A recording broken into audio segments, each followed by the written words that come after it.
वालेकुम। तो आज करेंगे हम शेर ड्रामा एपिसोड 21 का रिव्यू।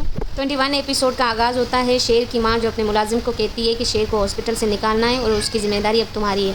और वो भी बड़ा ईमानदार बंदा है। वो कहता है कि अब आप बेफिक्र हो जाएं, मैं बहुत अच्छे से इस चीज़ का ख्याल रखूँगा और अच्छे से उसको हॉस्पिटल से निकाल भी देंगे, क्योंकि उन्होंने पहले से प्लानिंग की हुई होती है फजर के साथ। उसके बाद हॉस्पिटल का सीन आता है। वहाँ पर फजर बोलती है बाकी नर्सेज़ को कि आज जो लास्ट वाली इंजेक्शन है वो शेर को मैं लगाने जाऊँगी। ऐसा बोल के वो वहाँ से निकल जाती है। तो नर्सेज़ आपस में बात करती हैं कि आज पता नहीं क्यों CCTV कैमरास जो है वो काम नहीं कर रही, कल से ऐसा हो रहा है, हमें किसी को बताना चाहिए। और क्योंकि डॉक्टर फज्जन ने जो CCTV कैमरास है वो पहले से बंद करा रखी थी हॉस्पिटल में, और वो जाती है शेर के पास और आहिस्ता से उसको कीज़ देती है पीछे के दरवाजे से और उसको पूरा प्लान समझा देती है कि तुम्हें किस तरह से यहाँ से निकलना है। पीछे वॉशरूम में एक गेट है, वहाँ से तुम बाहर निकल कर आ जाओ, उसके बाद मैं तुम्हें वहाँ से लेकर जाऊँगी। और शेर ये बात सुन के थोड़ा घबराया हुआ भी था, लेकिन वो वहाँ से आसानी से निकल गया। ये इतना बड़ा हॉस्पिटल है, लेकिन ऐसा लग रहा है कितना इजी था भागना शेर का, लेकिन वो अब तक बैठा हुआ था यहाँ पे बेवकूफ़ बन के। हालांकि हर चीज़ का मालिक है, उसके बाद भी वो एक हॉस्पिटल से नहीं निकल सकता था। और खैर चौकीदार इनको नहीं देखता, क्योंकि उसको पहले से पैसे दिए हुए थे। और फजर उसके बाद गाड़ी में इंतज़ार कर रही होती है और शेर बैठ के वहाँ से दोनों चले जाते हैं। उसके बाद जब नर्सेस को पता चला कि शेर अपने रूम में नहीं है, तो वो हलचल मचा देते हैं हॉस्पिटल में और इधर उधर ढूंढने लगते हैं।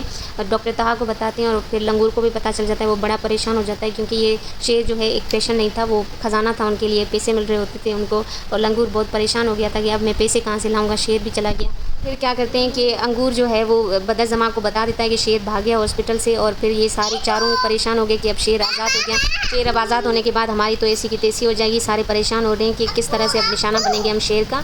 और उसके बाद वो क्या करते हैं कि तेमीना को बताते हैं कि शेर निकल गया है यहाँ से हॉस्पिटल से। तेमीना भी बहुत अच्छी एक्टिंग करती है, हालांकि उसी ने निकलवाया है, पर वो इनके सामने इतना अच्छा नाटक करती है कि ज़मीन आसमान एक कर दो, मुझे शेर अभी के अभी चाहिए।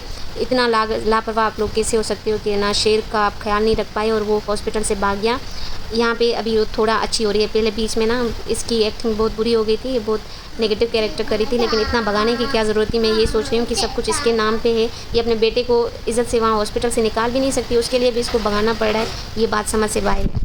उसके बाद ना शेर का सीन दिखाते हैं, जहाँ पे डॉक्टर फज्जर जो है वो शेर को एक सिक्योर घर में ले जाती है, उसका हेयर कट करती है, उसे इंसान की शक्ल में लाती है। मतलब इंसान तो एक तरह से था, लेकिन वो बेचारा बिखरा हुआ था, अब वो सही हो रहा है। शेर बहुत मासूम लग रहा था, लेकिन उसकी फिर तबीयत ख़राब हो जाती है। डॉक्टर फज्जर वहाँ पे उसको ड्रिप लगाती है और वहाँ पे इनका थोड़ा मतलब प्यार वाला सीन शुरू हो जाता है। अच्छा, उसके बाद शेर जो है वो फजर को बोलता है तुम मेरी सब कुछ हो, अगर मौका मिला तो अपनी जान लुटा दूंगा, तुम मेरी जान से बढ़कर हो, ब्ला ब्ला ऐसे बोलता है। और वो भी खुश हो रही होती है। मतलब इनके बीच में भी खिचड़ी पक रही है, जो हमें कुछ एपिसोड्स में और दिखाई देगी, क्योंकि अब कुछ एपिसोड्स जो हैं वो रोमांटिक होने वाले हैं। इनको प्यार व्यार होगा तो देखने में मज़ा आएगा, अगर बोरिंग ना हुआ तो।